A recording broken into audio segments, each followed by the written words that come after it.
My son said, "Dad, she's the best woman I've ever met." He said it with that youthful excitement I once recognized in myself. I smiled as I watched him. I believed that after so many years of loneliness, he had finally found the one. But 2 months later, while making my bed, I saw a thin gold bracelet on the sheets. I had no idea how it got there. But from that day on, I began to notice things that sent a chill through my skin. If this story resonated with your soul, click subscribe and let me know in the comments which city or country you're listening from. I'm truly curious to know where you're tuning in from. My name is Walter Hayden. I was 75 years old the morning I found the bracelet. For 42 years, I worked as a tax accountant in Canton, Ohio. My days used to be numbers, patterns, and ledgers. My life was routines. The same cup of black coffee each morning, the same creak in the porch step, the same station on the radio at night. After my wife passed, the silence in the house became another kind of routine. Not comforting, not painful, just something that settled into the walls like dust. That morning, I woke earlier than usual. I always made my bed right after getting up. It was something drilled into me by my father, a Navy man who believed an unmade bed was the start of a weekday. I straightened the sheets, pulled the corners tight, and smoothed the cover with the flat of my palm. That's when I saw it. Nestled in the crease between the pillows, half tucked under the edge of the sheet, was something golden. I didn't recognize it at first. I thought maybe a lost earring or a loose piece from a picture frame. But when I picked it up, it unfurled slightly in my hand. A bracelet. Thin, delicate, made of small interlocking loops. Gold, not plated. Lightweight, but not cheap. It had a fine etching along the edge, something floral, almost antique in style. The clasp was intact. It hadn't been broken or discarded. Someone had placed it there, or dropped it, perhaps, while dressing. But not me. I hadn't had anyone in my bedroom, not in years, not since Margaret died. My son Jason visited, yes, but he had no reason to be in my room. His new girlfriend Emily had been around more lately, but again, why would she be in here? The thought made my skin pull tight against my spine. I sat down on the edge of the bed, still holding the bracelet. It was warm, warmer than it should have been. The heater hadn't been on. The room was chilly, but the bracelet held a strange, soft heat, like it had just been worn. I looked around the room, as if expecting to see someone hiding in the closet, someone who would suddenly laugh and say, "Gotcha." But I was alone. I'd been alone since the coffee brewed at 6:30, since I fed the birds in the backyard, since I folded the towel I kept by the sink just so, alone with a bracelet I couldn't explain. I walked to my dresser and opened the top drawer. It was filled with things I barely touched anymore. Old handkerchiefs, cufflinks, a watch I hadn't wound in a decade. I placed the bracelet gently on top of a folded white cloth and closed the drawer. My heart was beating in a way it hadn't in years, not in grief, not in joy, but in confusion. My body was telling me something was wrong. I went about the day as usual after that. Made toast, ate half, took my pills, watered the front porch plant even though it had long since gone dry and brown. But the bracelet stayed in my mind, hovering like a shape just beyond the fog. I began to retrace everything from the past few days. When had I changed the sheets? Last Sunday. Had I seen anything then? No. Had I left the window open? No. Had someone been in the house? Not that I could prove. I started cleaning with more purpose, not to remove dust, but to notice things. I looked for fingerprints on the windowsill. I checked for disturbances in the layer of dust on the bookshelf. I began to write things down. Time of day. What I saw, what I heard, what I didn't hear. It felt absurd, like a man setting traps for ghosts, but I didn't laugh. I felt watched, not in a paranoid way, in a quiet, precise way, like someone was walking just one room behind me at all times. The bracelet wasn't expensive enough to matter, not in terms of value. But it wasn't nothing either. It was personal, intimate, a kind of jewelry someone would never loan out casually. It didn't belong in a guest room. It belonged on a wrist, close to the skin, worn during moments you want to remember. And now, it sat in my drawer, on my cloth, in my house. I sat in my armchair in the living room that evening and watched the way the sun slanted through the blinds. The dust motes danced like they were trying to spell something. I remembered the way Margaret used to clean those slats with vinegar and an old sock. I hadn't touched them since. They were just there, collecting time, like the rest of the house. Jason had said Emily was special. "The best woman I've met," he said over a Sunday breakfast not long ago. She had that kind of smile that seemed like it had been practiced in a mirror. She laughed at the right times. She complimented my coffee, even though I never changed brands. She looked around the house like she was cataloging it, but maybe that was just my imagination. I had no proof, only the bracelet. I didn't mention it when Jason called that night. We talked about the Browns game, the rising gas prices, how his back was hurting from lifting a box at work. He didn't ask how I was. He rarely did. I didn't offer much. Just enough to keep the silence from creeping too far between us. When I went to bed, I opened the drawer again. The bracelet lay still. No note, no explanation, just metal and quiet. I stared at it for a long time, then turned off the light. Something had changed, not in the house, but in me. I used to explain everything. That was my job. Balance the books, follow the logic. Now I couldn't explain a single thing, and that scared me more than death ever had. I didn't sleep much that night. I woke up to the sound of the wind rattling against the window pane. It was still dark, and for a moment I thought it was the middle of the night. But the red digits on the clock blinked 5:14 a.m. I reached over to turn off the small fan I kept beside the bed, even though the air had turned cold in recent weeks. I liked the hum of it. Margaret used to say it reminded her of ocean waves. Now it reminded me that I was still alive. The sheets were twisted. The pillow was warm, but only on one side. I reached out across the mattress and felt something strange. Not a thing, but a sensation, like the outline of a presence. The fabric was indented, faintly, as if someone else had been lying there not long before me. It wasn't just the weight of memory. It felt physical. I sat up slowly, bones protesting as they did every morning. My hands rested on my knees. I looked down at the sheets. There, near the edge, was a faint smudge, barely noticeable, like the imprint of skin that had been damp. Not wet, not stained, just used, like the bed had held more than one body during the night. I made my bed methodically, as always, tucked the corners, smoothed the wrinkles, but I couldn't shake the sense that I was cleaning up after someone else, not just myself. Something about the texture of the fabric felt wrong, softer in places, warmer in others. And then there was the scent.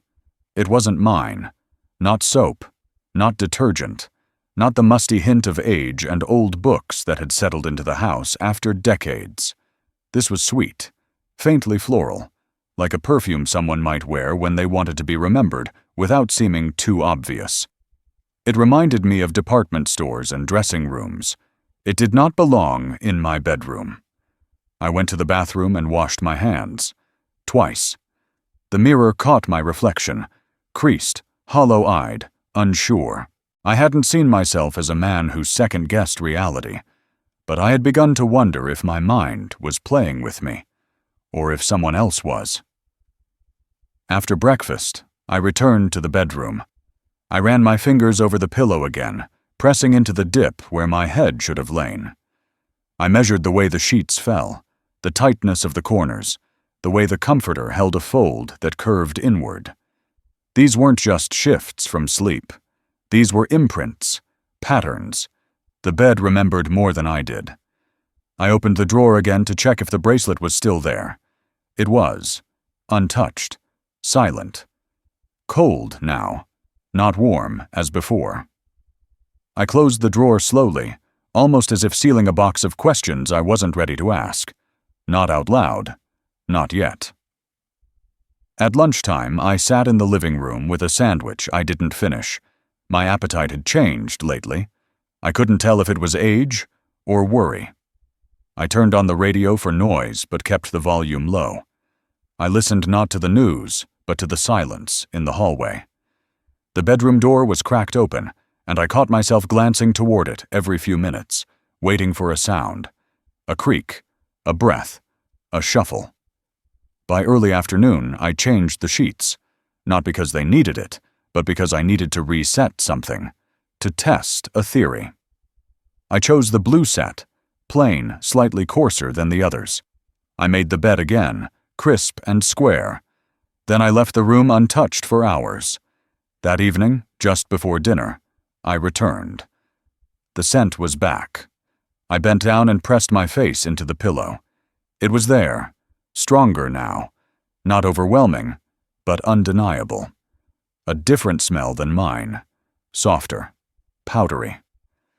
My heart beat louder in my chest. Not fast, but hard. Like it was trying to speak in code. I changed the pillowcases again. This time I took the used ones outside, down to the basement, and sealed them in a plastic bag. I didn't know what I was doing exactly. It felt ridiculous. But I wasn't ready to call it delusion. There were too many signs. That night, I took the armchair in the living room, slept there, or tried to. My back didn't like the angle. My legs cramped up after an hour. But I wanted to see if the bedroom would change in my absence, if something would move without me there. I kept the hallway light on, a habit I thought I'd given up after Margaret passed. I used to do it for her. She didn't like walking through dark spaces. I never needed it myself, but now I found the glow comforting. In the early morning hours, I stood silently at the edge of the doorway, looking in. The bed looked undisturbed, still tight, still neat. But when I stepped closer, I saw it, the faintest dip in the sheet. A dent. Small, subtle, like someone had sat there for a moment, just long enough to leave a memory in cotton. I pulled out my old notebook from the drawer in the hallway, a brown leather journal I hadn't touched in years. I began to write. October 11th, 4:57 a.m. Imprint on right side of bed, unexplained scent, drawer unopened, bracelet status unchanged. It read like a report, like something I'd submit to a supervisor. It gave me structure, made me feel less like I was unraveling.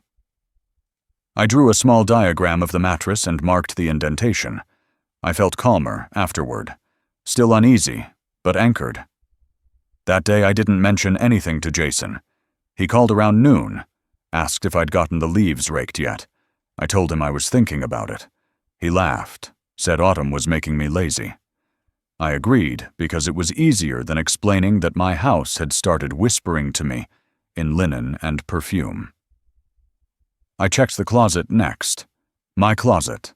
All my clothes were where they should be, but one shirt had been rehung backward. I stared at it for a long time. I didn't remember doing that. I never did that. The hanger hook pointed the wrong way. It was a small detail, barely worth noting. But I wrote it down anyway. That night I lay down again in my bed. I waited. I didn't close my eyes. I kept the light off, let the moonlight from the window sketch shadows on the wall. I listened to the wind, to the fan, to the breath of the house. At some point I drifted off, and when I woke just before dawn, the bracelet was no longer in the drawer. It was on my nightstand, neatly placed, centered, not forgotten. I didn't move. I just looked at it, and I realized the bed wasn't the only thing that remembered. The house was keeping a story I had yet to read. I used to think I knew every sound this house could make. The subtle thump of the furnace kicking on in winter, the occasional rattle in the plumbing when the temperature shifted too fast, the long, slow creak of the back porch steps when the wood expanded from heat or contracted from cold. Even the squirrels that scurried across the attic at dusk and dawn had a rhythm I recognized. But lately, the sounds had changed. It began with a tapping, not loud, not insistent, just a soft, irregular tick-tick-tick that seemed to come from inside the walls. I first heard it late one night when I couldn't sleep. I had turned off the bedside lamp and laid there in the dark, trying to slow my thoughts. That was when the tapping began. It didn't follow the usual cadence of a pipe or an animal. It paused, then continued, like fingers drumming a message in code. I sat up and strained to hear it better. It was coming from the far side of the room, near the baseboard, just beneath the old framed painting of Lake Erie that Margaret had hung back in 1981. I turned on the light and walked over, placing my ear against the cold wall. Silence. Nothing. Just the hum of the distant street lamp through the window. The next morning, I dismissed it as a dream. Perhaps my ears playing tricks on me. I was old enough to know that aging came with a certain amount of static. But the noise returned. Again at night. Again faint. But real. Soon after, I began hearing something else. A low vibration, barely perceptible. It came and went, like a whisper carried through old wood. Sometimes I thought it was the refrigerator cycling. Sometimes I thought it was something else entirely. I walked from room to room, trying to locate the source. I even pressed my palm flat against the walls, hoping to feel the echo. But the house remained still, as if mocking me. One morning, after one of those strange nights, I noticed the picture frame on the hallway wall was crooked. Only slightly, just enough to catch the corner of your eye. I straightened it without thinking. But the next day, it was crooked again. That wasn't wind. That wasn't gravity. That was something moving the wall. I told myself I was overreacting, but I couldn't let it go. I started keeping a small notebook on the coffee table. Not a journal, just notes, times, sounds, locations. The page for October 16th had 5 entries. 3:12 a.m., soft ticking behind bedroom wall. 3:19 a.m., sudden silence. 4:03 a.m., vibration under floorboard, near closet. 6:05 a.m., creak in hallway without footsteps. 8:47 a.m., picture frame, tilted. I no longer slept through the night. I would lie awake and listen. At first it was passive. Later, it became a kind of vigil. I sat in my chair in the dark, wrapped in a blanket, coffee mug cooling on the table beside me. And I listened. The house had started speaking, and I didn't yet know the language. Sometimes the noises came in waves, a rustling followed by a creak, then silence, then a distinct knock, always 2 knocks, never 3. I checked the doors, the windows, the locks. Everything stayed shut, but the sound returned. I moved slowly through the rooms in my slippers, trying not to let the floorboards betray my weight. I turned corners with the caution of a soldier. I checked closets I hadn't opened in years. I pulled back curtains. I stared into vents. I found nothing. Once, just after midnight, I swore I heard breathing. A soft, shallow rhythm coming from the air duct near the ceiling. I turned off everything, radio, heater, even the hallway light, and stood beneath the vent, head tilted back. The noise stopped as soon as I got close. I waited for a minute, then another, then 5. Nothing. When I looked back at the floor, there was a single, long hair. Dark, not gray like mine. I bent down and picked it up. It was straight, fine, too long to be mine, too short to be from a brush. I didn't own anything like it. I folded it into a paper towel and placed it in the drawer with the bracelet. From that point on, I felt watched, not in the paranoid sense, not with fear, just awareness, like I was no longer alone in my space but sharing it with something just out of sight, something that moved with purpose. I installed a motion sensor in the hallway, one of those small battery-operated ones from the hardware store. I told myself it was for safety, an extra precaution, but really I wanted confirmation that I wasn't imagining things, that the walls weren't just shifting because of old age. It went off the first night. I was in bed, eyes open, staring at the ceiling, when the faint red light blinked from the hallway. I got up, checked the spot. No one there. Nothing moved. But the light had changed. It had noticed something. I replaced the batteries, moved the sensor slightly. The next night, the same thing happened. Red blink. Silence. I unplugged it and packed it away. One day, while organizing old boxes in the attic, I heard a thump from below. Not the kind a house makes. A deliberate, heavy thump, like someone dropping their heel. I paused, listening. Nothing followed. I went downstairs. Everything was in place, but the hallway mirror had a new smudge right at shoulder height. My shoulder. But I hadn't touched it that day. I began marking the corners of certain objects with a pencil, just a small dot. The corner of the dresser, the edge of the bookshelf, the leg of the coffee table. Each morning, I checked to see if anything had shifted, and sometimes it had. By a hair's breadth, but enough. I didn't call anyone. What would I say? That my walls were tapping out secrets? That the silence wasn't silent anymore? I didn't want to be the old man who cried wolf and ended up in a home. I wanted to understand it myself. So I waited, and listened, and documented, because the noise in the walls was growing, not louder, but bolder. It had patterns now, a rhythm, a confidence. It was no longer hiding, and neither was I.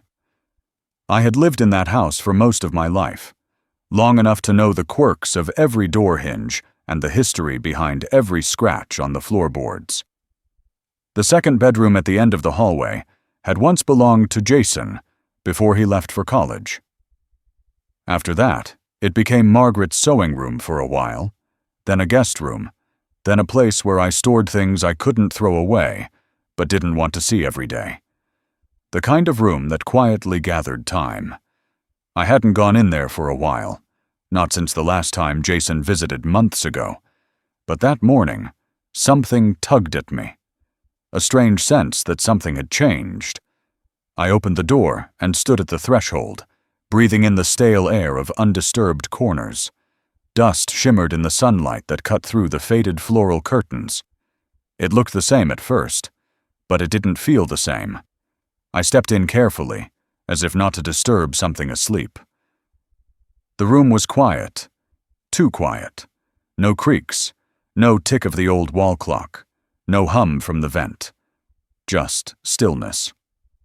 I walked over to the dresser in the far corner. It was an old oak piece Margaret had found at a yard sale decades ago. Heavy, 3 drawers, carved handles shaped like leaves. I had always thought of it as one of the more solid things in the house.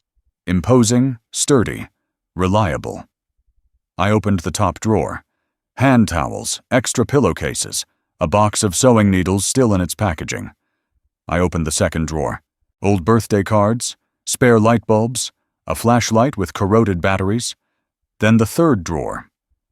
That's when I noticed it didn't pull all the way out. It stuck about 3/4 of the way. I tried again, gently, then harder. It budged slightly, then stopped. I knelt down to inspect it. The tracks were clean, no warping. I reached behind it with my fingers and felt resistance, not from the frame, but from something else. A lip, a panel. I pressed against it and felt it give just slightly. A hollow space. I stood up and looked around the room, as if someone might be watching. I knew no one was there, but I felt watched anyway. I returned to the drawer, gripped the edges, and pulled with both hands. It didn't come free, but it shifted enough for me to reach farther in. My fingers touched something cold. A box. It was small and metallic, with a clasp on the front. I pulled it out and set it on the dresser. My hands were trembling, though not from age, from something else. I opened it. Inside were several items wrapped in a faded handkerchief. I unwrapped them slowly. The first was a gold chain. Fine. Delicate. Unlike anything Margaret had owned. Then a tube of lipstick. Dusty, but untouched. A shade I'd never seen before. At the bottom of the box was a folded piece of paper. I unfolded it with care. It was a receipt, dated only 3 months earlier, a purchase from a boutique I didn't recognize. The name on the top was not mine, not Jason's, but I recognized the handwriting in the margin. A note had been scribbled. For upstairs. Keep quiet. Nothing more. I didn't know what it meant. Not yet. But the fact that it existed, hidden away in a space I never knew was there, was enough to unsettle me. I put everything back into the box and set it in the drawer again. I closed it, but not completely. I wanted to remember that it had once been open. I spent the rest of the day cleaning that room with a kind of quiet intensity. I dusted behind furniture, checked under the bed, even pulled back the old rug to look for loose boards. Everything seemed normal. Everything looked unchanged. But I no longer believed that what I saw was what truly existed. That room had another layer, a second skin. It had been used for something I hadn't authorized. That night, I dreamed of that drawer. Not the items inside, but the sensation of pulling it open, over and over, as if it were trying to tell me something I couldn't quite hear. I woke up cold, the blanket on the floor, the window open a crack. I never left it open. The next morning I checked the drawer again. The box was still there, but one of the items, the lipstick, was gone. I stood motionless for a long time, staring into the empty space it had occupied. My first instinct was to question myself. Had I misplaced it? Had I only imagined it? But I remembered the way it had felt in my hand, the faded label, the dried smear along the cap. It had been real. Now it wasn't. I didn't tell Jason. I didn't ask him about the drawer or the box or the missing item. I knew I wouldn't get a straight answer, and even if I did, I no longer trusted that words meant what they used to. Instead, I began walking the house differently, slower, listening as I moved, watching corners. I started to sense where the air shifted, which floorboards groaned when no one stepped on them, which doors creaked not from use, but from memory. The house had secrets. I had known that in theory. Now I felt it in my bones. I returned to the guest room often after that. I didn't touch the drawer again. I let it sit, slightly ajar, like a mouth about to speak. Sometimes, in the quiet hours of the night, I thought I heard it creak open just a bit more, not with weight or pressure, but with intention. The walls in that room were thicker than I remembered, the air denser. The light always fell a little different through the curtains, casting long shadows that didn't quite match the shape of the furniture.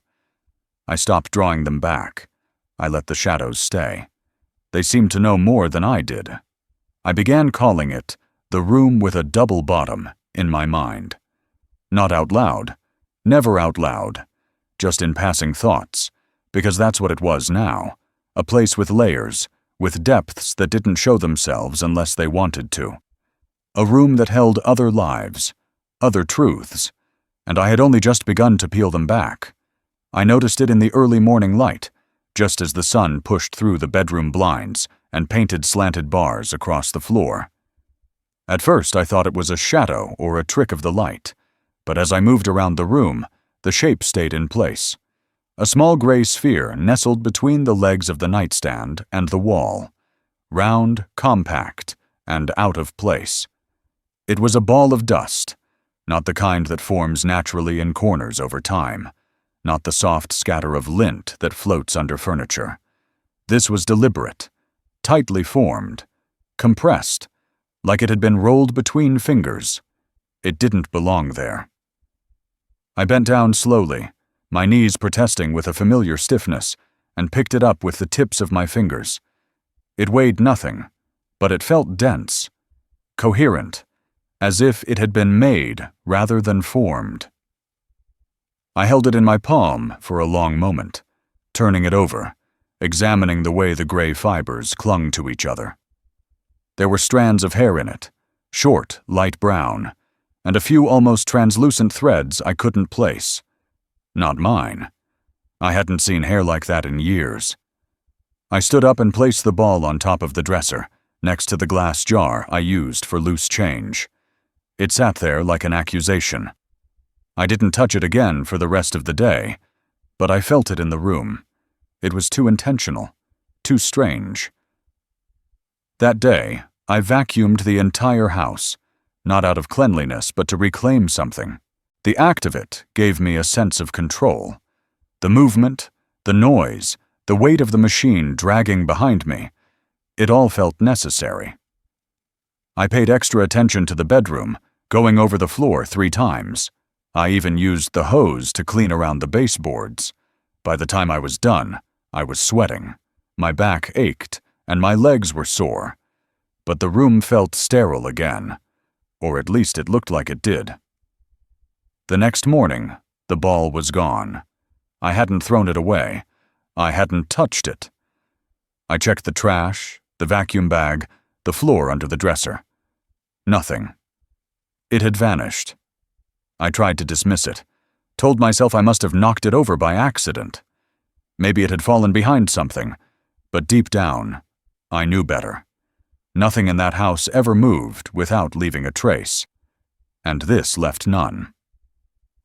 That day I took out my notebook and drew a circle, a simple hand-drawn shape in the middle of the page. Beneath it I wrote, "Dust, but not dust." Then I closed the book and sat in the armchair in the corner of the room. I watched the space beside the dresser for hours, waiting for something to return. But the floor remained bare. Over the next few days, I found more of them. One appeared near the base of the hallway door. Another showed up on the second step of the staircase. Each one the same size, same density, same quiet presence. I started collecting them in a shallow dish on the kitchen counter next to the bread box. By the end of the week, there were 6.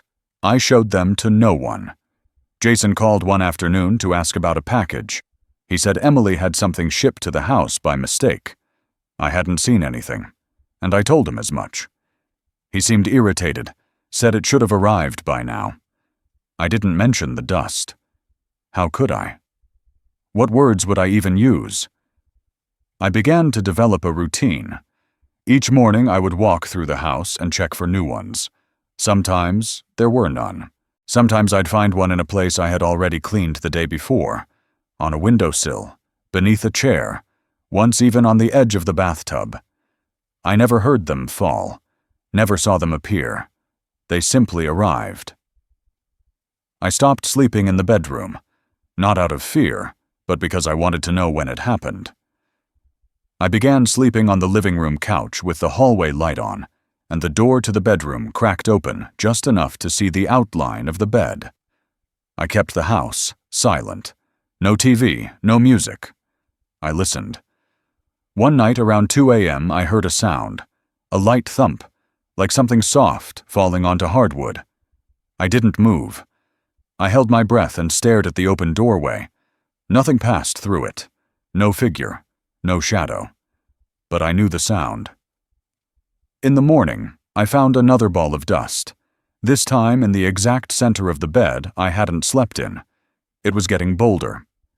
I took the dust dish and emptied it into a mason jar, sealed the lid tight, and stored it in the freezer. I didn't know why. It just felt safer there, like preserving a specimen, like freezing time. I labeled it with a piece of masking tape. October. The feeling in the house began to shift. It wasn't just the dust. The air changed. It carried a different weight. I could feel it when I walked through the hallway, when I stood still in the kitchen, like the space around me had become thicker, like I was moving through water. Even the mirrors started to reflect differently. One day I caught a glimpse of myself in the hallway mirror and didn't recognize the angle. My body looked turned when it wasn't. My arms seemed shorter, my head lower. I blinked, looked again, and it was fine. But the afterimage lingered. I began to think about the dust as messages, not just refuse, but signals, quiet reminders that I was not the only one moving through these rooms, that something, or someone, was cataloging me just as I had begun to catalog it. One morning, I opened the freezer to check the jar. The dust balls inside had collapsed. No longer round, they had flattened into pale gray sludge, their shape broken, their mass gone. The tape label had curled at the corners. I resealed the jar and placed it back. I didn't know what it meant, only that it unsettled me in a way that words couldn't reach. The next day, there were no new ones, nor the day after. But 3 days later, I woke up to find all 6 of them back on the dresser, reformed, identical, resting in a perfect line. And that was when I stopped trying to clean. There was a mirror on the wall by the stairs that had been there for as long as I could remember. It wasn't anything fancy, just an oval-shaped thing with a wooden frame painted white, now yellowing with age. Margaret had hung it there during our 2nd year in the house. She said the light from the front windows hit it in a way that made the stairwell look bigger. I never paid it much mind. It was just there, part of the house like the railings or the thermostat. I walked past it every day, sometimes without even noticing it. It became part of the rhythm of the house, a silent witness to decades of movement, upstairs for laundry, downstairs for morning coffee, late-night trips to the kitchen when sleep wouldn't come. The mirror always reflected the same, the curve of the stairs behind me, the narrow wall leading to the living room, the sliver of ceiling light depending on the hour. It was a fixture, a background detail. That changed one Thursday morning. I had just come back inside from collecting the newspaper. The wind had been sharp, the kind that made your knuckles ache before you got to the mailbox. I stomped the cold off my shoes and started up the stairs, one hand gripping the railing, the other clutching the rolled-up paper. I turned the corner to the 2nd step when something caught in my peripheral vision. A flicker, a movement in the mirror. I stopped. I turned my head slowly. The mirror showed the same thing it always did. The hallway, the bottom of the stairs, and me. But there was something different in the way I looked. I leaned closer. I couldn't put my finger on it at first. The outline was the same. The clothes, the posture. But my face looked like it belonged to someone thinking something I hadn't thought. My expression wasn't mine. I stood there for a full minute, studying myself. The me in the mirror wasn't doing anything unusual. He blinked when I blinked, tilted his head when I did. But there was something in the eyes, a kind of waiting, a kind of knowing. I raised a hand slowly and watched the reflection do the same, but it was the hesitation that unsettled me. There was a delay, not long, not enough for someone else to see. But I felt it. I took a step back and then forward again, like checking the frame rate of a video. The reflection followed, but I felt like it resented having to. Later that day, I stood at the base of the stairs and looked at the mirror again, this time in daylight. The morning light hit it just right, making the edges glow slightly. The reflection looked normal, everything in place. I stepped closer and saw the dust on the frame, the small crack near the bottom I'd forgotten about. But I couldn't unsee what I'd felt earlier. So I reached out and touched the glass. It was warm, not just room temperature warm, human warm, like the mirror had been touched recently from the other side. I pulled my hand back, wiped my fingers on my pants, and walked away without looking at it again. I didn't want to catch another glimpse of that almost version of myself. But for the rest of the day, I felt like something was watching the back of my head. That night, I avoided the stairs. I stayed downstairs and read until I couldn't keep my eyes open. When I finally made my way up to bed, I kept my gaze fixed on the steps, counting them as I went. I refused to look into the mirror, but I felt it looking at me. Not through the surface, but around it, like a fog curling behind a wall. The next morning, I found the mirror tilted. Not by much, just a slight angle, maybe 2 degrees off what it had been the day before. Enough to change the reflection. Now, instead of showing the base of the stairs and part of the hallway, it captured more of the landing, including the door to the spare bedroom. I hadn't moved it. No one else had been in the house. I reached up and tried to straighten it. The screw on the left side was looser than it should have been. I tightened it, leveled the mirror again, and stepped back. The reflection was back to normal, but the light didn't look the same. The tone was off, warmer, like the air on the other side of the glass had its own season. I went back down and made coffee, trying to forget it. But the whole day, I found myself returning to that part of the house, standing on the stairs, watching the mirror out of the corner of my eye. The more I stared at it, the more I noticed the slight imperfections, the way the light shifted unevenly across the surface, the faint smudge near the center that didn't wipe away. That night, I set a small ceramic cup on the step just behind me, just out of direct sight from the mirror, but within the range of the reflection. I wanted to see if it would still be there in the morning. When I woke, the cup was gone. I searched the stairs, the landing, even the space under the rail where things sometimes fell. Nothing. I checked the kitchen, the living room, every table, every shelf. No cup. It wasn't valuable, just something I'd picked up at a flea market years ago, but its absence felt loaded, intentional. That evening, I walked past the mirror and paused again. My reflection stared back. Same clothes, same face. But now it looked like he was smiling. Not a wide grin, just a curl at the corner of the mouth. The kind of smile someone wears when they know something you don't. I stepped closer. The smile was gone. I raised my hand again and waved slowly. The reflection followed perfectly this time. No delay. No resistance. I leaned in until my breath fogged the glass. Then I whispered something. Nothing in particular. Just a sound. My reflection's mouth stayed closed. I took the mirror off the wall that night. I didn't break it. I didn't throw it out. I carried it down to the basement and leaned it against the wall behind the furnace. I covered it with an old sheet. Then I went back upstairs and avoided the stairwell wall completely, pretending there had never been anything hanging there. But the next day, when I came down for breakfast, the mirror was back on the wall, not perfectly aligned, slightly higher than before. The nails didn't match the original holes, but it hung there as if it had never been moved. I didn't touch it again. From then on, I kept my head down on the stairs. I stopped glancing sideways. I ignored the sliver of light that danced across the glass every afternoon.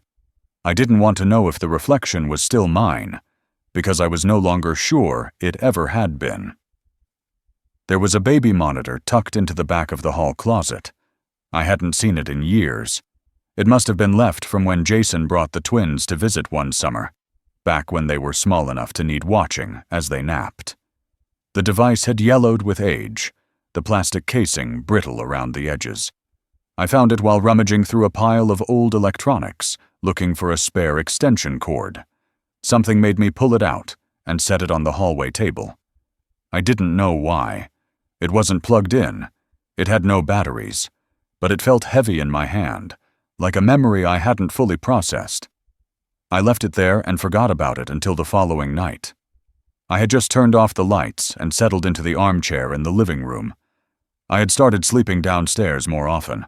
I told myself it was the stairs, my knees, the cold drafts upstairs. But really, it was about proximity. I wanted to be closer to the front door, closer to an exit. The house was quiet. I had unplugged everything unnecessary. The fridge hummed in the kitchen. The furnace hadn't kicked on yet. The stillness had become a sort of companion. But then I heard it. A faint crackle, a soft hiss, like static whispering through cloth. I sat up slowly and listened. The sound was coming from the hallway.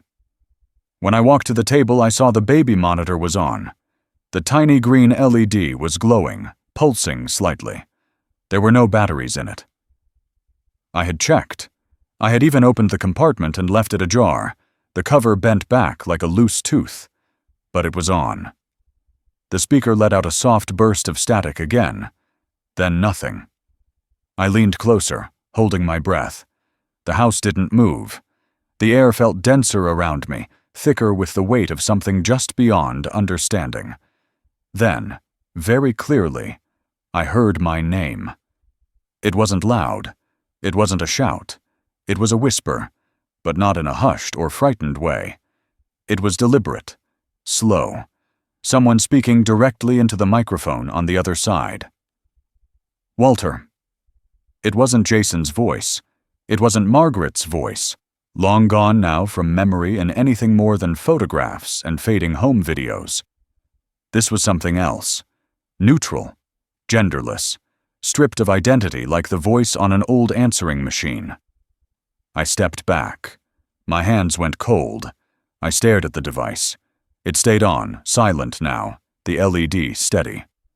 I picked it up. It was warm to the touch. Not room temperature. Warm. I carried it to the kitchen and placed it on the counter. I unplugged the microwave and the coffee machine just to make sure no ambient interference could be blamed. I searched the house. Bedrooms, closets, basement.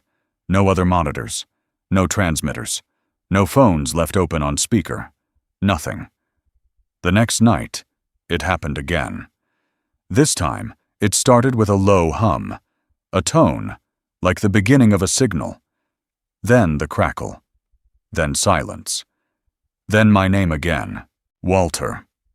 Slightly slower. Slightly clearer. As if the voice was learning how to say it better. The pitch hadn't changed, but there was something in the cadence that had shifted. It sounded more confident. I recorded it. I had an old cassette tape recorder I used for dictation in my work years ago.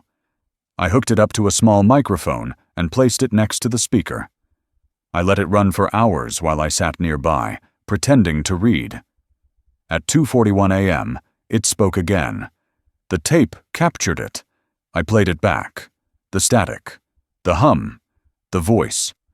I played it over and over, trying to catch something new. A syllable. A breath. Anything. But it always ended the same way. Just my name. I considered throwing the thing away, taking it out back and smashing it open with a hammer. But something held me back. I wanted to understand it. I needed to. I had lived my entire life cataloging things. Numbers, files, patterns. And now this thing was speaking my name, and I had no formula to decode it. On the fourth night, it changed. The static came first. Then the voice. Walter, he's not listening. I froze. The voice didn't repeat. It fell silent. I stared at the speaker until my eyes burned. Who wasn't listening? Jason? Was this a warning? A message? A trick? I replayed the tape. It was there. Crisp. The words weren't distorted. They were real. The next day, I didn't leave the house. I sat by the window and watched the front walk. I checked the locks twice an hour. I called Jason, asked him if he had visited, if he had touched anything in the house. He brushed it off, said I was being paranoid, said maybe I was just hearing things. Maybe the device had picked up a neighbor's radio. I didn't mention the lack of batteries. The baby monitor stayed silent for 2 nights. I stopped sleeping. I sat at the kitchen table with the recorder running and the speaker in front of me, staring at it like it might confess. On the 7th night, it spoke again. The words came slowly, one by one. Walter, don't let her... The voice cut off. Static flooded the speaker, a sharp hiss that filled the kitchen like smoke. Then silence. I rewound the tape, played it back. The message stopped in the same place every time. Don't let her what? I didn't know who she was. Or maybe I did. and I didn't want to admit it. The word settled in my chest like a stone. That night, I placed the monitor in a metal box, wrapped it in foil, and buried it in the backyard beneath the old swing set. I didn't tell anyone. I didn't mark the spot. I just covered it with earth and leaves and walked away. I thought it would end. But 2 days later, a new one appeared. On the hallway table. Identical. Same make, same scratches, same yellowing plastic, batteries removed, power light glowing. And that night, the voice returned. It didn't say my name. It said hers. I found the box in the attic on a day when the sky outside hung low and heavy, the kind of gray that felt like the whole world had stopped breathing. I hadn't planned to go up there. I rarely did. The attic was Margaret's territory once. Her bins of decorations, fabric swatches, stacks of neatly labeled cardboard boxes arranged like sentries around the low rafters. After she passed, I left it all alone. Let it gather dust and silence. But something that morning had nudged me upward. Maybe it was the weight in the air, or the voice I thought I heard the night before. Maybe it was the way the house creaked more than usual. I wanted to be somewhere above it all, somewhere the ceilings couldn't press down. So I climbed the narrow stairs, flashlight in hand, ducked beneath the beam near the top, and stepped into the attic. It smelled the same: dry wood, cardboard, time. I moved slowly, brushing cobwebs with the back of my wrist, careful not to step through the insulation between the beams. I ran the light across the boxes, reading Margaret's handwriting in faded Sharpie. XMS lights, baby clothes, Jason, blankets, good. The labels were comforting. I recognized them all, until I saw one that wasn't hers. It sat on its own at the far end of the attic, not dusty like the others, but newer somehow. The cardboard still held its shape.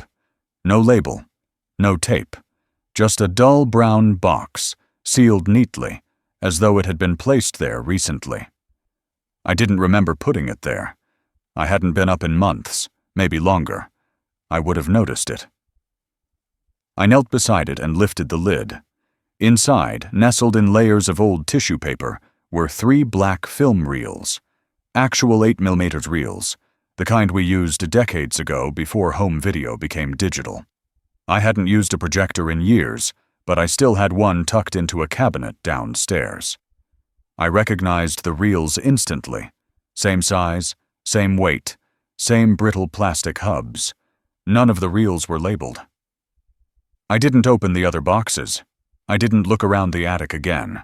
I took the reel on top, closed the lid, and walked back down slowly, gripping the film like a relic I'd unearthed from beneath something sacred. The projector was in the den. I hadn't touched it in at least 10 years. I dusted it off, replaced the bulb with the spare I'd miraculously kept in a drawer, and unspooled the beginning of the film. I fed the leader through the rollers, looped it into the take-up reel, and turned the machine on. The hum of the motor felt like a sound from another world. The film flickered to life on the wall. At first it was nothing, just static, dust particles dancing like snowflakes in the beam of light. Then a room came into view. My room. The camera was stationary, set up in the far corner near the closet, angled toward the bed. The image was grainy but clear enough. I saw the frame of the bed, the familiar drapes on the windows, the edge of the nightstand. It was my bedroom as it looked now, not how it used to be. This was recent. And then I saw her. A figure entered the room. A woman. She moved slowly, confidently. Her face never turned fully toward the camera, but the shape of her body, the length of her hair, the posture. I knew it. Even in black and white. She wore a long shirt, almost like a nightgown, and her bare feet moved soundlessly across the wooden floor. She walked to my dresser, opened the top drawer, removed something, held it up, studied it, then placed it back, and moved to the bed. She sat on the edge. The film had no sound, but I could feel the tension in her shoulders. She turned her head slightly toward the door, and then lay back, one arm behind her head, the other resting on her stomach. She stayed like that for minutes, unmoving. Then she stood, walked out of frame, and the room was empty again. I stopped the projector. The reel kept spinning for a few seconds before the motor wound down and the room returned to silence. I stared at the wall. My mind turned over the details like numbers in a ledger. Who had set up the camera? Why? How had the film ended up in my attic? I didn't recognize the angle it was filmed from. There was no surface in the corner that could have held a camera at that height. It was eye level, maybe chest level, steady, as if on a tripod. But I hadn't owned a tripod in years. I rewound the reel and played it again. This time, I watched closely, frame by frame, when she moved. Her hands were deliberate. Her fingers touched each object like she was remembering it, not discovering it. The way she lingered at the drawer, the way she smoothed the bedspread, it was not random. It was a ritual. I noted the time of day by the light in the windows. Afternoon, shadows casting east. That meant it had to have been filmed recently, within the last season, maybe the last month. I played the rest of the reel, 10 minutes of footage. After she left, the room remained empty. But I watched until the end, hoping for something else. A clue, a frame out of place. The film ended with a flash, an overexposure, and then went blank. I sat in the den for hours after that, the projector still humming faintly as the lamp cooled. I didn't move. I didn't rewind the film. I left it threaded and untouched, as if removing it might erase what I'd seen. That night, I searched the attic again. The other 2 reels were still in the box. I didn't open them. I couldn't. Not yet. I wrapped the box in an old towel and brought it down with me, storing it in the locked cabinet where I kept important documents. The lock hadn't turned in years, but it clicked shut with surprising ease. I checked the bedroom next, measured the walls, looked for screw holes, searched for any indication that something had been mounted there. I found nothing. The next morning, I opened the drawer the woman had touched in the film. Inside was a single earring. I had never seen it before. It wasn't Margaret's. It wasn't mine. It was a small stud with a sapphire stone, set in a thin gold prong, clean, shiny, as if placed there recently. I closed the drawer and stood still, my hand resting on the edge of the wood, my body locked in place. The house felt different now, not darker, not colder, just aware. I began to check the books. It started without intention. I was dusting the shelves in the living room, something I hadn't done properly in weeks, maybe months. My hands moved across the old hardbacks like I was touching old friends, wiping the edges of spines I hadn't read in years. Each one held a place in time, volumes of law, tax code updates from a decade ago, novels Margaret used to love, poetry I pretended to understand. When I pulled down an old edition of Leaves of Grass, a small piece of paper fluttered to the floor. It was yellowed, folded in thirds, and thin, almost translucent from age or handling. At first I thought it was a receipt or an old grocery list, but when I opened it, I froze. The handwriting wasn't mine. It was a woman's script, careful and slanted, the kind of writing taught in school when cursive was still a thing of pride. The ink was faded, but legible. He still doesn't know. Keep quiet until it's done. No name, no date, no context. I stood there for a long time, paper in hand, the weight of it heavier than it should have been. I stared at the shelf, trying to remember the last time I touched that book. Had it been there all this time? Years? Or had it been placed recently? It didn't make sense. Nothing about it did. I turned the note over, blank on the other side. No watermarks, no stationer's imprint, nothing that gave it away. I smelled it. No scent. Folded it again, carefully, along the same creases, and slid it into the inside pocket of my sweater. I pulled down every book on the shelf after that, one by one, methodically. I searched through each one, shaking them slightly, flipping pages, peering between the covers and the spine. I found 3 more notes. The second was in a paperback novel Margaret had read every summer, a detective story. Nothing serious. The note was torn along the top edge, as if ripped from a journal. The handwriting was the same. Put it where he won't look, near the end table. The third was wedged inside a church bulletin from 2003, stuck in a devotional collection I hadn't opened in 20 years. All these little intrusions, not violent, not explosive, just enough to bend reality until it cracked. Now, these notes. I made copies of them on my old printer, just in case. I stored the originals in a manila envelope and slipped it beneath the bottom drawer of the filing cabinet in the den, in a hollow space I had carved out years ago for birth certificates and savings bonds. That night, I pulled out my old briefcase from the closet, the one I hadn't used since I retired. Inside was a stack of blank legal pads, a calculator, a dried-out pen. I took one of the pads and started a new record. I gave each note a heading: description, location found, possible connections. I drew diagrams of the house, plotted where each note had been discovered, and added dots where strange things had occurred. The picture that formed was not random. Most of the disturbances had clustered on the west side of the house: my bedroom, the staircase, the spare room, the hallway. The notes seemed to orbit that space.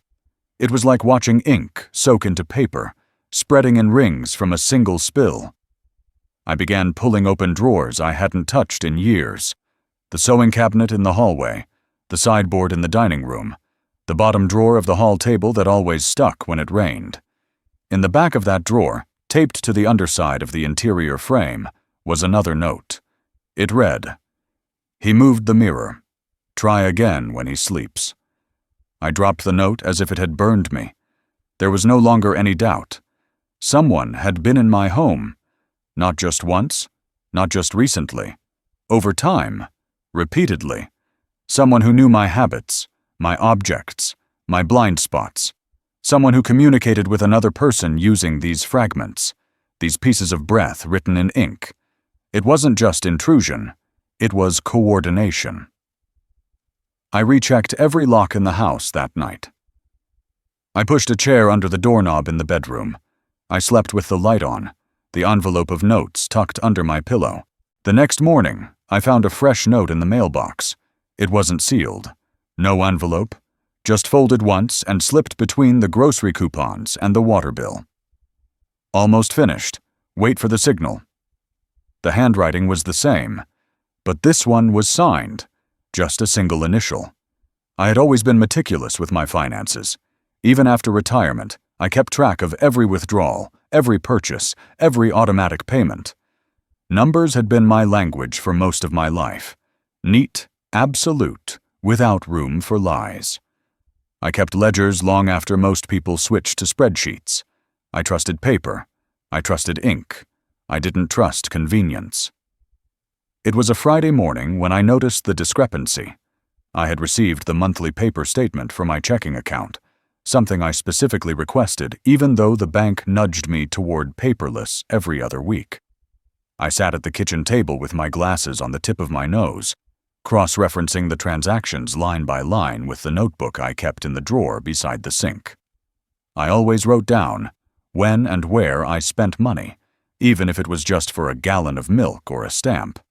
It started with a charge from a grocery store I hadn't stepped foot in for years. It was across town, in a neighborhood I had no reason to visit. The amount was small, $32 and change, but it stood out. I never spent without recording. I circled the line. 3 entries down, another transaction. A hardware store I didn't recognize. $17 listed as a cash register purchase. Again, not mine. I circled that one too. Then a charge from a gas station. $46. I hadn't driven more than 10 miles in weeks. My tank was still 3/4 full. I put down the pen and reread the statement from the top. 12 charges total that I couldn't account for. I checked the dates. All of them were recent, within the last 20 days. None of them large. Nothing extravagant. But they added up. $218 gone like smoke, and I had no idea where it had gone, or how. I called the bank. They verified my identity, asked me a list of security questions I answered without pause. They confirmed the charges had been made with my debit card, not a duplicate, not online. Physical use. PIN entered. I thanked them and hung up. Then I sat there in the silence of my own kitchen, staring at the cordless phone like it might confess something. I had my card. It was in my wallet. It hadn't left my sight, but someone had used it. I checked the transaction times. A few of them occurred while I was home, watching television, sleeping, cooking. That narrowed the possibilities. Someone had access. Someone close. I thought of Jason.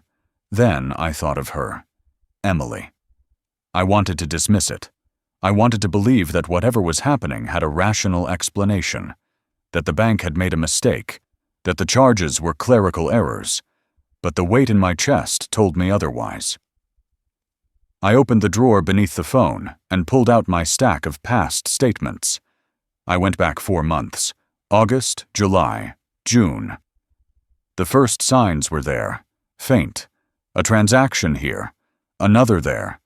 Small amounts I had once chalked up to my own forgetfulness. Coffee shops I didn't remember. Online bookstores I never used. Nothing suspicious on its own. But now, with fresh eyes, it looked like the beginning of a pattern. Each month, more charges, more frequent, more daring. I found my checkbook and flipped through the stubs. Check Subra 4527, blank, no memo line. Torn from the book with more force than usual. I checked my scanned copies. It had been cashed for $600. Payee, unreadable. The handwriting wasn't mine. I retrieved the lockbox from the back of the hall closet. Inside were my old account access forms, backup cards, social security documents. I kept everything in order. Or I thought I had.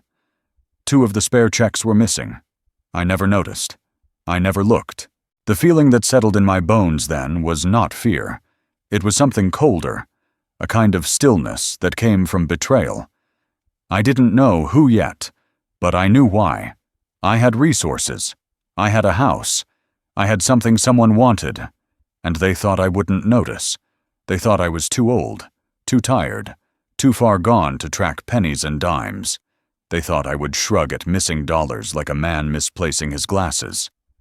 They were wrong. I pulled out my old calculator and started adding the charges. 4 months, over $2,000, all under the radar, all just beneath the threshold of alarm, the kind of theft that grows like mold, quiet and slow, feeding on neglect. That night, I changed every password I had. I canceled the card and requested a new one. I called the bank again and asked for surveillance footage from the ATM withdrawals. They said they'd review it and get back to me. Then I sat in the den and stared at the empty fireplace, the flickering shadows cast by the lamplight, and thought about how many quiet ways there were to be erased. Not suddenly, not with violence, but with subtraction. Every dollar gone was a piece of me taken, every forged signature a step closer to vanishing. The next day, I found another note. This one wasn't hidden. It was placed on the kitchen table folded neatly beside my morning newspaper. The handwriting was the same as the others. Try not to worry. It's almost over. No signature this time, just those 6 words. I didn't eat that day. I didn't speak. I went into the garage and opened the small safe I had hidden behind the tool bench. Inside was a stack of cash. Not much, just enough. Still there, untouched. It was the only thing in the house I trusted now. I found it on the nightstand. I hadn't seen it in weeks. Not since I sealed it in a plastic bag and buried it in the back of my drawer beneath old tax records and expired warranties. I had nearly convinced myself I had imagined the entire thing, that maybe it had been Margaret's after all, a forgotten relic, misplaced during a move, a cleaning, a memory too distant to trace. But it was there again, in plain sight, lying directly in the center of the polished wood surface, not dropped, not carelessly placed, centered, aligned, like someone had measured the distance from each edge and set it there with intention. I stood over it for several minutes before moving. The light from the window caught the thin gold band and made it shimmer faintly, like something alive. It looked the same, delicate links, floral etching, the tiny clasp with a faint scratch across its hinge. But it wasn't the same. It felt heavier. It wasn't dusted or dulled. In fact, it looked cleaner than when I last saw it, as if someone had taken the time to polish it. I picked it up with 2 fingers, afraid to feel the warmth again, but it was cold this time. Cold and dry. A dead weight. I walked it slowly back to the kitchen, sat down at the table, and placed it on a paper towel. I stared at it while the kettle boiled, the whistle growing louder, sharper, until I had to stand up and turn it off. I returned and sat again. It hadn't moved. I unfolded a napkin and wrapped the bracelet inside, then slipped it into an envelope. I wrote nothing on the outside, didn't seal it, just placed it in the drawer next to the silverware and pushed it to the back. For the rest of the day, I tried to distract myself. I trimmed the hedges, raked the front yard, repainted the edges of the porch where the paint had chipped over the winter. My hands worked, but my mind looped the same question over and over. Who was putting it back? The question no longer felt hypothetical. Someone had been inside, not breaking in, not forced entry, but entering. Slipping in and out like they belonged, as if the house were theirs, and I was the intruder. That night, I locked the bedroom door for the first time in years. I pushed the desk chair under the knob and left the hallway light on. I slept in clothes, not out of fear exactly, but out of a readiness I hadn't felt since the war. When I woke, the chair was moved, not by much, an inch, maybe 2, but enough to know it had shifted. I had wedged it tight. It couldn't have slid on its own. The doorknob looked untouched, but the light in the hallway was off. I stepped out and walked to the kitchen. The envelope was on the table, unwrapped, empty. The bracelet was gone. No note this time. No message. Just absence. I checked every door, every window, every lock. Nothing broken, nothing ajar. I looked for footprints, fingerprints, anything.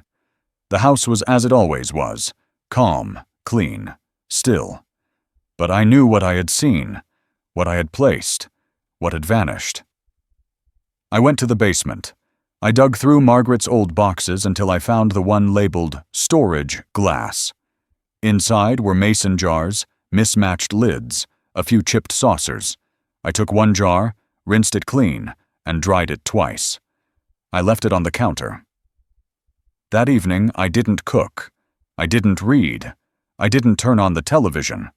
I sat in the living room, lights off, the house silent. I waited. By midnight, I felt the shift. Not a noise, not a movement, just a pressure, like something had entered the space between thought and awareness. I rose quietly and walked to the kitchen. The bracelet was back, inside the jar, lid sealed, no dust, no condensation, just the gold circle curled at the bottom like it had been born there.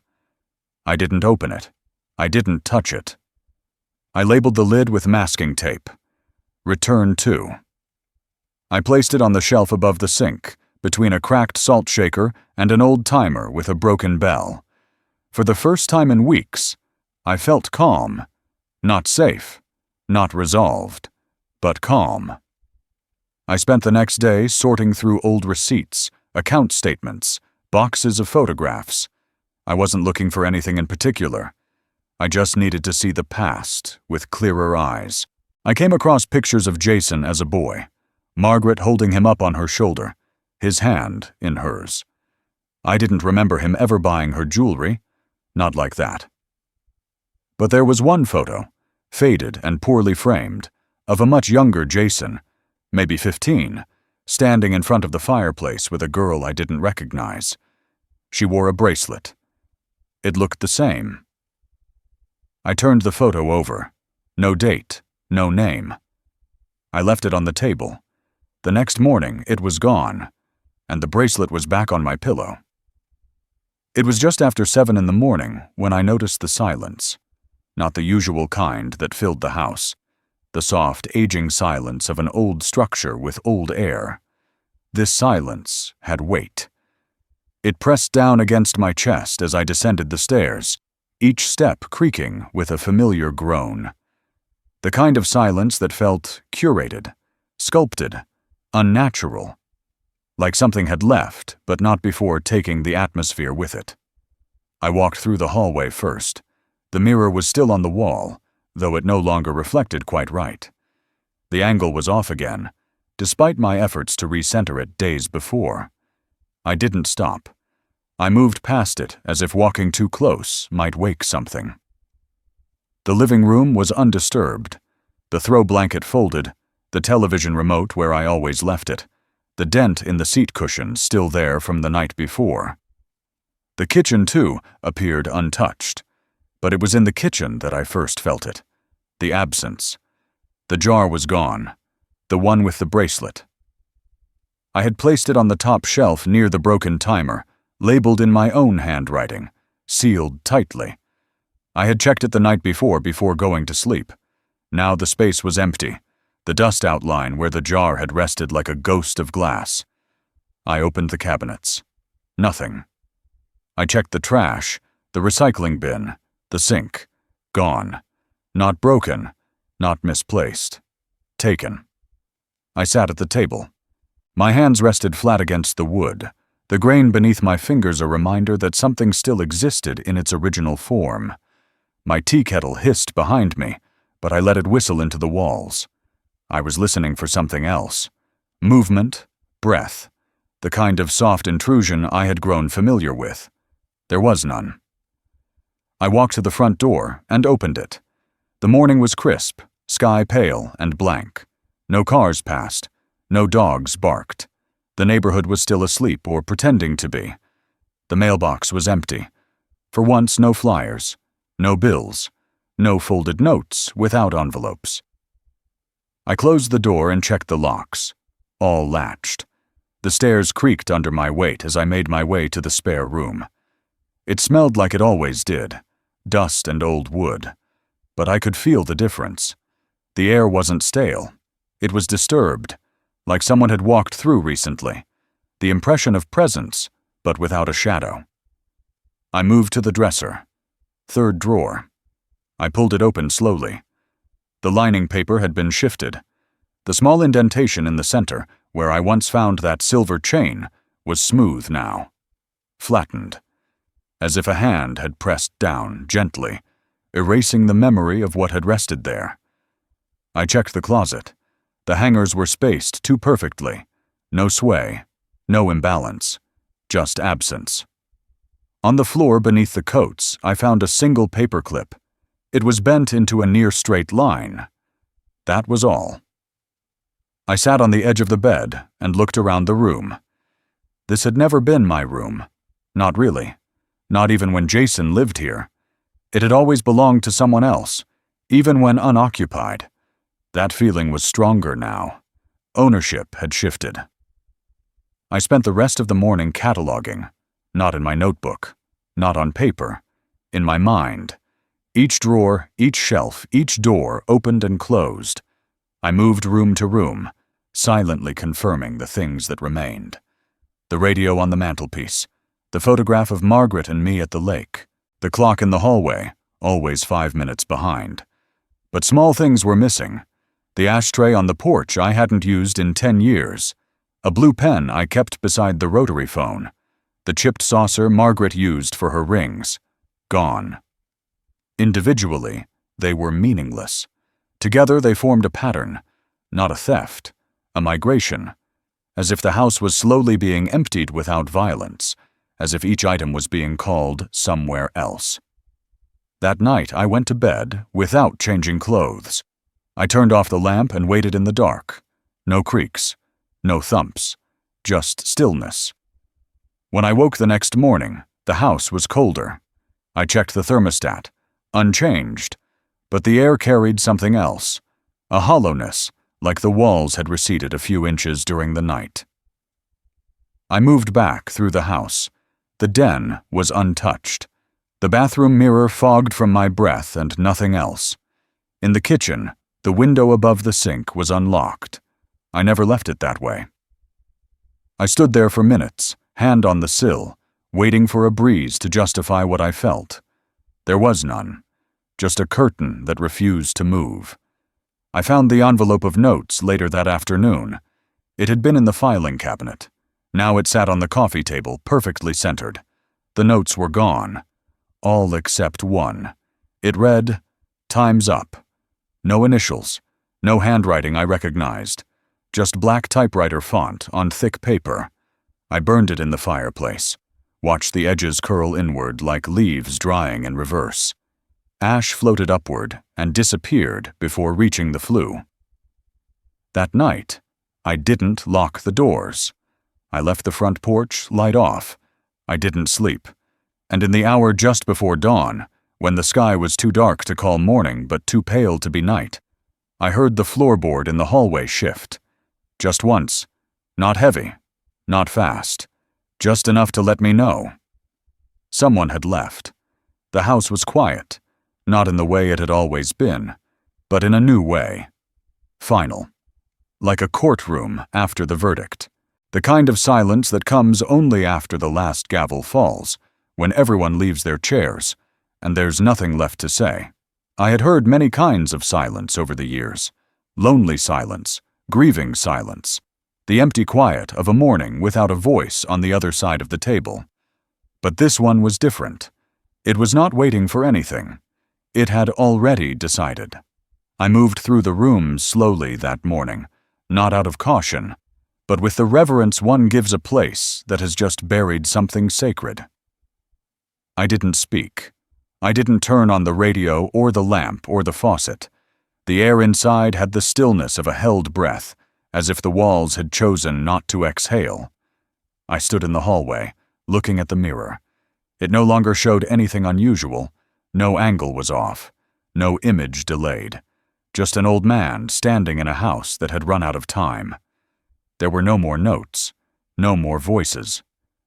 The drawer that never quite shut was now fully closed. The door to the spare room, always slightly ajar, stayed perfectly aligned with its frame. Even the dust seemed to have settled evenly again, as though the floors had no more secrets left to carry. I went to the kitchen and brewed a cup of coffee. There was no sugar left, no cream. I didn't bother with either.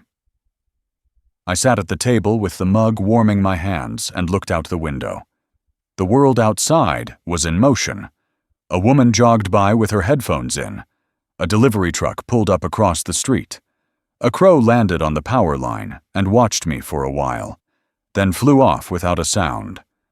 It was only inside that everything had stopped. I pulled the envelope from the drawer. Not the one with the notes. That one was ash now. But another. A plain white envelope, sealed, addressed in my own handwriting. I had written it the day before. I placed it on the table, then opened my ledger and made one final entry. The name, the amount, the date. The note that followed was short, not angry, not bitter, just precise. Because that's what justice really is in the end. Not noise, not drama, but clarity. A sharp edge that doesn't cut skin, but history, a correction to the record. I went to the filing cabinet and removed the documents I had gathered, the copies of the bank statements, the surveillance request confirmations, the insurance policies, the notarized affidavits. I placed them in a folder and slid it under the envelope. Then I stood and opened the front door.